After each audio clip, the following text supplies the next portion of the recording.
Very good morning.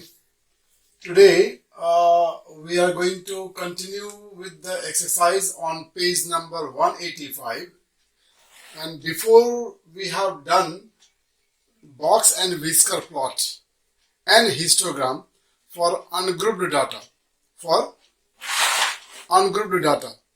Today now we are going to see the type 2 question where we will be doing the same. We will be plotting the box and whisker plot and the histogram for grouped data. And this question is a very important question from the board exam point of view, because one question, if you see question paper of any year, every year one question of this type definitely comes in the exam, right? And this is the question where in some step students are mostly making mistake. So we are going to take this question very seriously. Is it okay? So we have this question, and this question is on page number 185, and this is question number 5. So let us begin this question. As you can see in the question, you are given this in the form of class interval. That is why we call this question as grouped data question, because here the data are all arranged in sequence, are all arranged in ascending order. All the data which are lying between 10 to 15 are here. All the data lying between 15 to 20 are here. So likewise, all these data are already arranged in the ascending order. Only the thing is, you can only know the number of data within the range, but you cannot know exactly what is the data. Whereas in the previous topic where we did about the ungrouped data, we were able to physically see the data. Is this okay? So the calculation was less. But here, because you don't know what is the data, you can only know the total number of data. Therefore, it becomes little more complicated. Hope I am clear? So we are going to do all the calculation, and exactly we are going to find out the data. Is it okay? So for this question, we will be doing two things. One is the box and whisker plot, another is the histogram. Is this very clear? So for box and whisker plot, we will calculate the 5-number summary, and for histogram, we will draw the frequency distribution table, right? And then we can plot the histogram. I repeat, for this question, we are going to do two things. Number one is the box and whisker plot. And for box and whisker plot, we need to calculate the 5-number summary. Another thing is histogram, for which we need to have the frequency distribution table. For histogram, frequency distribution table. I repeat for one more time. Two activities are to be done in this question. One is the box and whisker plot, for which we need to have the 5-number summary, so that we will calculate the 5-number summary will be calculated. And another is the histogram. On the same scale, we have to also plot the histogram. And for histogram, we need to have the frequency distribution table, and that frequency distribution table is already given here. So histogram will not be an issue, because for histogram, the frequency distribution table is already given in the question. So we can use this question as it is, and we will be able to plot the histogram. Only exercise we have to do is for calculating the 5-number summary, so that on that same scale, along with the histogram, we are also able to plot box and whisker plot. Hope my instruction is very clear. Let us begin now. 5-number summary. We are going to first of all calculate 5-number summary. 5-number summary.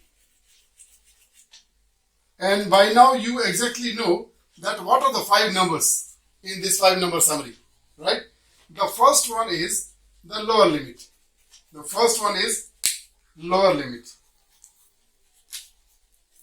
First, in the 5-number summary, the first thing is lower limit. Second one is Q1. Third one is Q2. Fourth one is Q3, and fifth one is the upper limit. So this set of 5 number is called as 5 number summary, and this we are going to calculate. So our focus will be on learning how to calculate this 5 number summary, because this is the most crucial part. Once you are clear with this, right, then after that you have to have enough practice of this question. Then I can assure you, you will not lose marks. Is it okay? So these are the 5 number summary. This is what we are going to first of all learn for the given set of data. So our first task is to calculate the 5 number summary. Am I understood? Okay. Now, the beginning of this question is, in this table we will do some rectification. We will create a new column and we denote it as CF. And this is the acronym of, this is the short form of cumulative frequency. So in this table we are going to add one more column, and that column will be for the cumulative frequency. Now what is cumulative frequency? Cumulative frequency is the sum of all the frequencies till the stage. Till the stage. We have different stages. We have first stage as 10 to 15. This is the first stage, second stage, third stage, fourth stage, fifth stage, sixth stage, seventh stage. So total there are 7 stages. So at every stage we will calculate the sum of all the frequency, and that is called as the cumulative frequency. So if I show you till this stage, what is the total frequency? Till here we have only this frequency. So that will be the cumulative frequency. So the first cumulative frequency is always same as the frequency. Clear?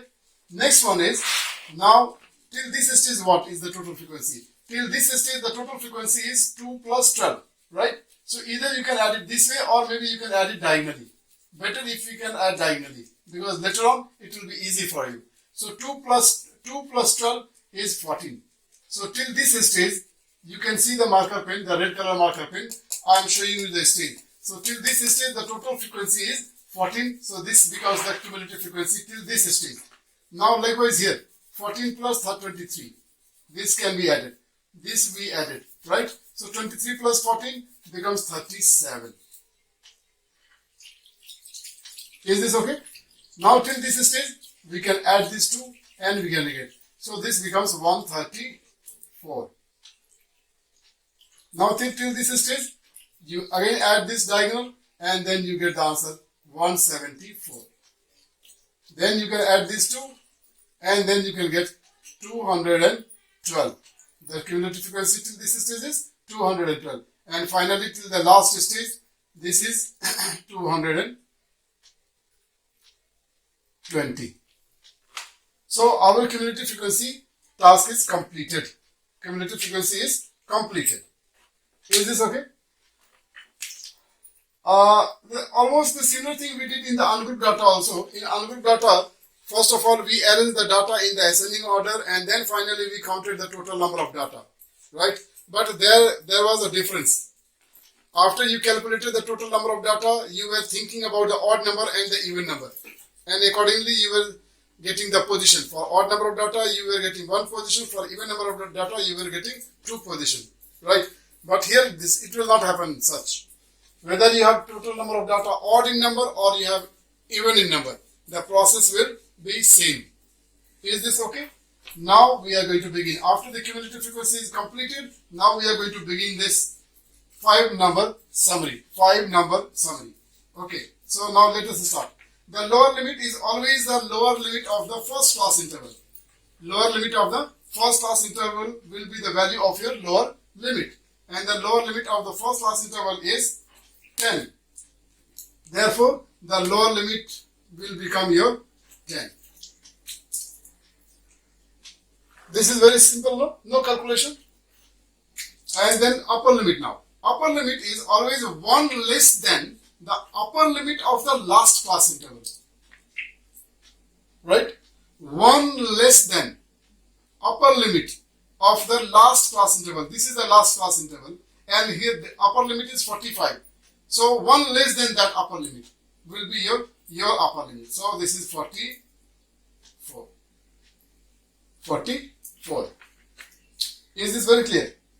Why we have subtracted 1 from here is, the reason is because when we are taking the data, right, we are ignoring the higher limit. That means because in this class interval you have the higher limit as 15, and then lower limit in the next class interval is also 15. Now suppose if you have a data 15, you have any data 15, where will you place it? Where will you place it? You can place it either here or you can place it here. Is it okay? Now we are counting 15 at only one place. Is it okay? So it is up to you how you decide. If you decide to take it here, that means the 15 cannot be taken here, because the same data cannot be taken at two different places.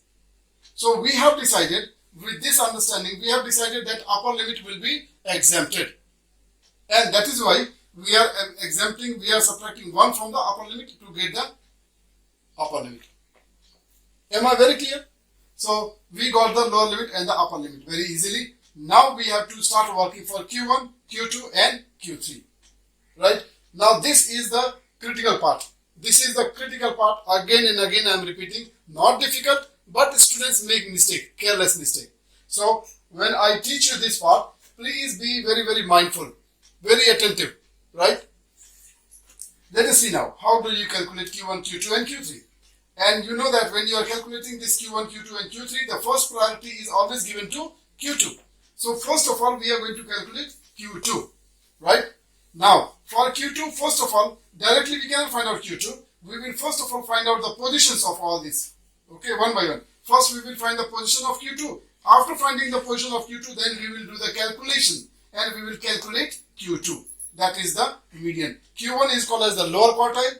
Q3 is called as the upper quartile. And Q2 is called as the median. Alright. So, we are now going to learn how to calculate Q2. Now, for calculating Q2, we are first of all going to find out the position, where it is. The total number of data is very important for Q2. Total number of data is very important for Q2. So, the total number of data is 220. 220. Now, divide this 220 by 2. Divide the total data into 2 equal half.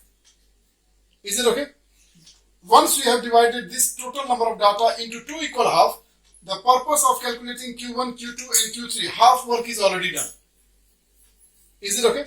So Q2 plays very, very important role. By calculating Q2, we are also making our path easy to calculate Q1 and Q3. Is it okay? So let us go to Q2. For Q2, we will see the total number of data, that is the final cumulative frequency, and this final cumulative frequency is divided by 2. Whether this is an odd number or this is even number, process will be same. If you have odd number, your answer will come in decimal. If you have even number, answer will come in whole number. No, does not matter. Is it okay? So 220 I have divided by 2. So it will come how much? 110. It means 110. Please write down this number, because this will be using for this we will use for a long time. This is the half of the total number of data, right?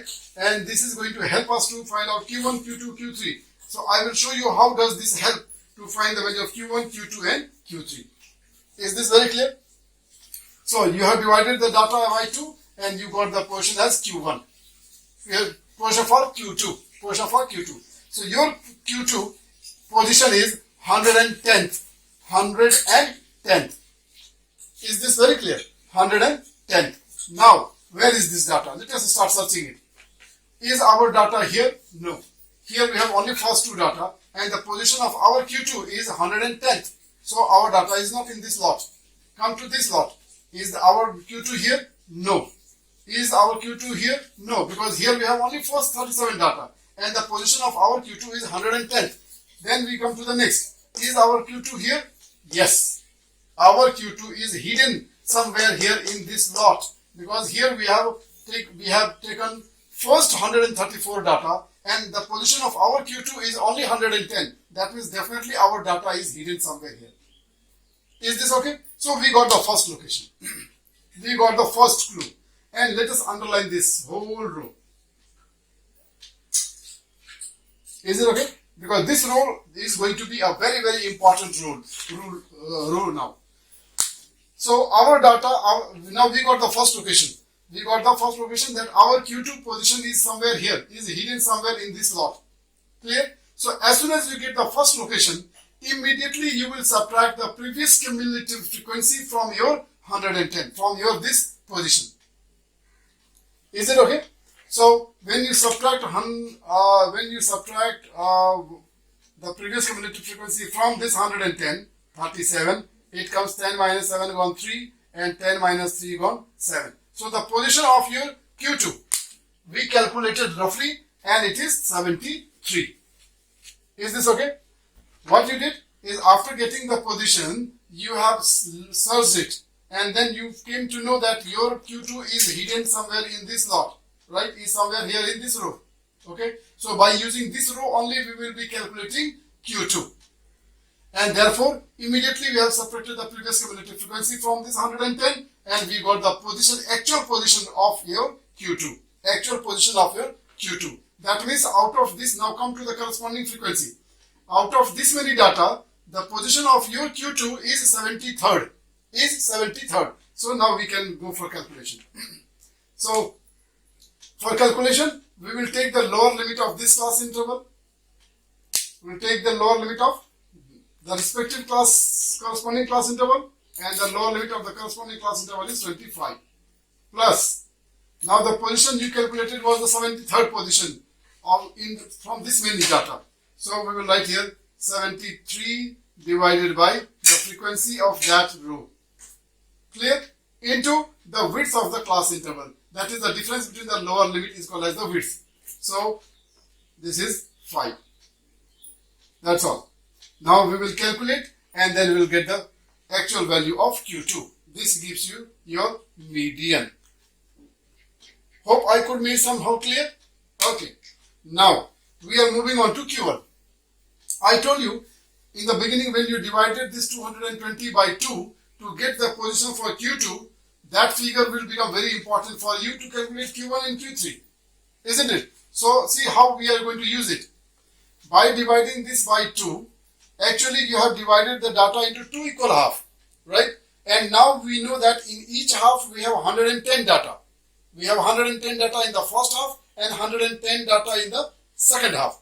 So we can use the first half data and find out the position of your Q1. Again, first of all, we will find out the position. And only after finding the position, we will be able to calculate the Q1. Clear? So now we know that we have 110 data in the first half. Clear? Once again, we will do the same process for finding the position for Q1. Now, since we have 110 data in the first half, we will now divide this 110 by 2. Is this very clear? So, the position for your Q1 you have calculated is 55. The position of your Q1 you have calculated is 55. Please be very mindful. Please remember here that this 110, we got it in the first step where we divided the total cumulative frequency by 2 to get the position for Q2. Right? And now this is helping me to get the position for Q1. So this further I divided by 2 and I got the position for my Q1. Clear? Now same way we will go to search where is the Q1. So is our Q1 somewhere here? No. Here we have only first 2 data and the position of our Q1 is 55th. Is it here? No. Is it here? No. Is it here? Yes. That means the position of your Q1 also is in the same lot. Your Q1 also hidden in the same lot. There are so many data, no? So that is why, fortunately or unfortunately, your Q1 also lies in the same lot. So as soon as you get the first location that your data is somewhere here in this lot, then what we do is we immediately subtract the previous cumulative frequency from this 55. Okay, so from 55 when you subtract this 37, you are getting it as 18. 55 minus 37. So 15 minus 7 1 8 and then 4 minus 3 1. So now the position for Q1 we calculated is 18. Is it okay? That means come to the corresponding frequency now. 18th data of this 97 is our Q1. Now if we got all the information, we can go for calculation now. So go to the corresponding lower limit of the corresponding class interval. This is once again 25.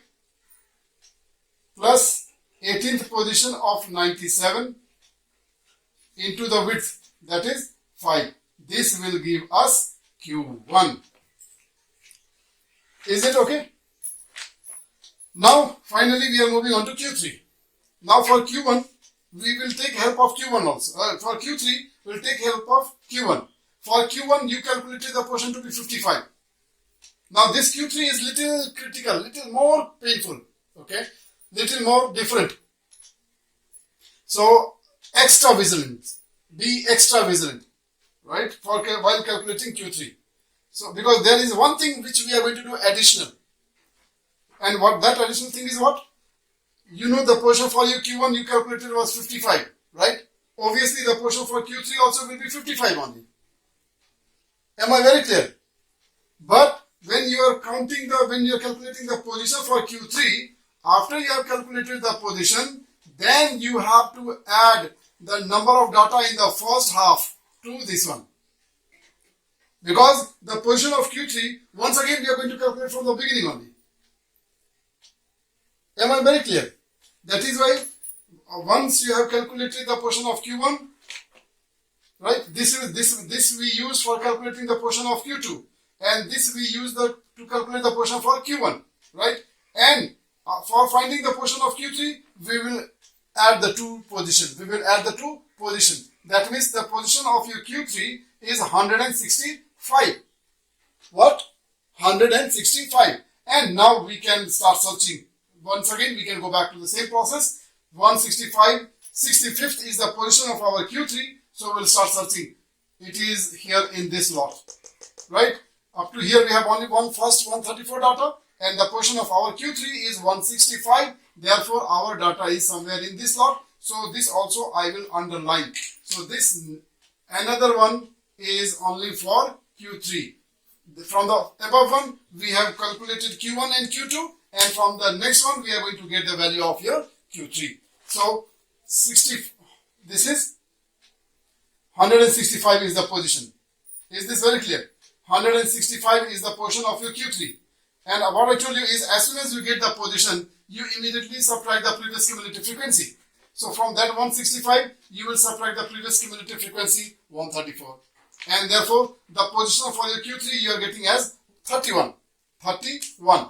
Your position for Q3 is sum of these two numbers, which is 165. And from there, we will immediately subtract the previous cumulative frequency 134. And therefore, the position for your Q3 calculated to be 31. Am I very, very clear? Now we don't need any of these things. Our work is almost all done. So 131. Now then we will 31 is the portion for your Q3, right? So 31 out of this 40 is the portion of our Q3. Now we will calculate. Once again, we go to the lower limit of that class interval. This is 30 plus 31 of 40. 31 of 40 is the portion of your Q3 into the class interval 5. And we can calculate using the calculator and get the solution. So I am trying to get the solution.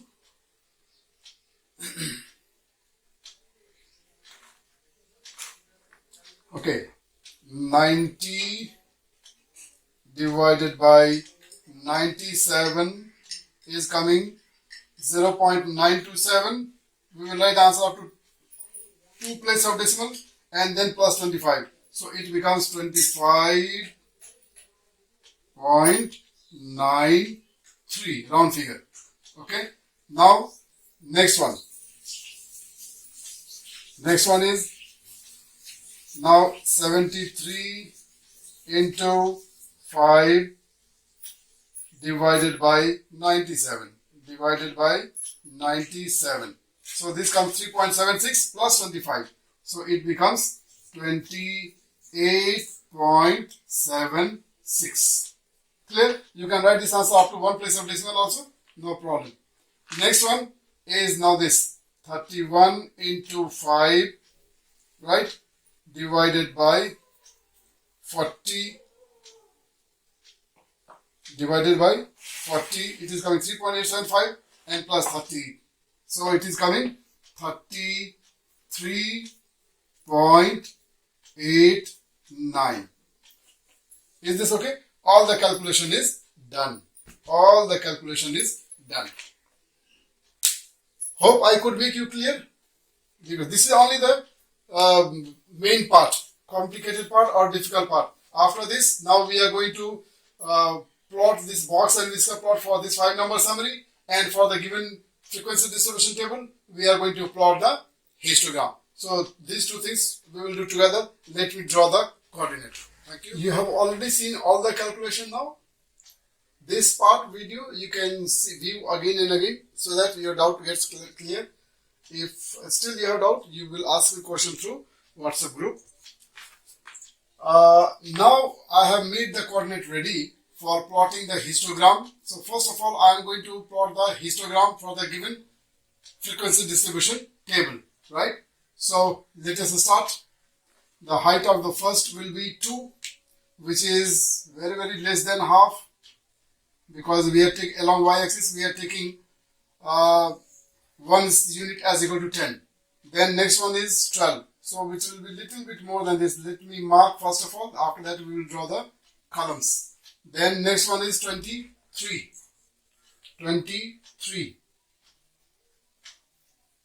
This is 23. Then next one will be 97. Very close to 100. 97. Then next one will be 40. Next one will be 40. Then will be 38, which is little 10, 50. 25 to 30 is 97. So this 97 comes to this point. This is then 40. This is 40. 40 is 30 to 35. Will be 40. Somewhere here will be 40. Then next one is 38, which is little less than 40. Right? And then last one is 8, which is little less than 10. So somehow like this. Now let me complete this part.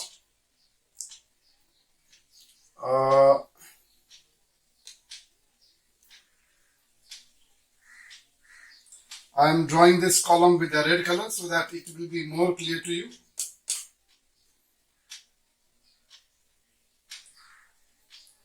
This is the first. Then the second column.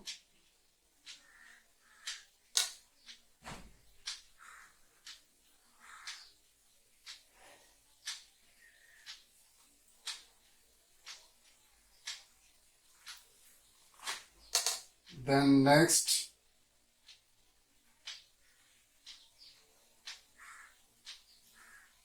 this is 23.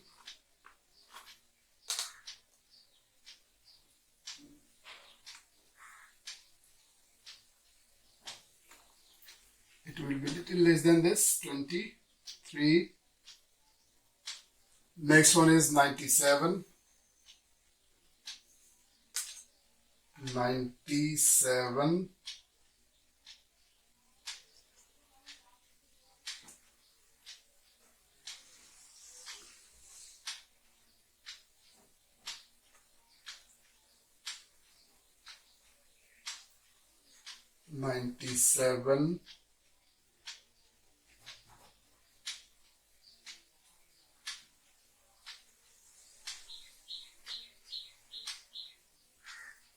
This is 97.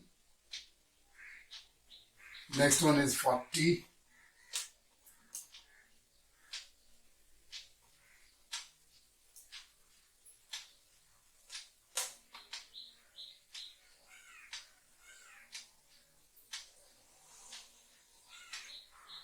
Then is 37.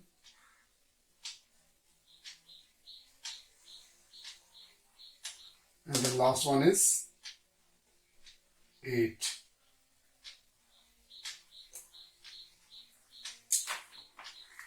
Now let us complete.